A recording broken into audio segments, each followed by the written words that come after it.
Football ইংল্যান্ডে গিয়ে লিগে খেলেছি 1990। ভালো ইনকাম। ওই টিচার শ্রেষ্ঠ টিচার, আমি অক্সফোর্ডের 3 বার শ্রেষ্ঠ টিচার হয়েছি। আজকে বলে ফেললাম ফট করে, এটা কেউ জানে না, আমার পরিবারও জানে না।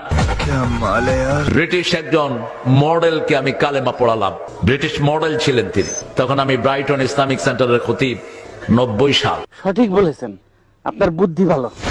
আব্দুর রহমান আস-সুদাইস, এই বেটা আমার ছোট্ট ভগ্নিপতির বাসায় আসে, অত্যন্ত ক্লোজ আমাদের পরিবারের সাথে। তিনাকে জিজ্ঞেস করা হলো লাইলাতুল কদরে আপনি কত পান? বলছে 27 রাতের জন্য আমি পাই বাংলাদেশি টাকার 100 কোটি টাকা। তরে কইছে তুই বেশি জানোস। ঢাকার চ্যাম্পিয়নশিপ পুরস্কারও আছে আমার ব্যাডমিন্টনে। আসো খেলবো, খেলা হবে, খেলা হবে। আমরা হুজুরকে আনবো।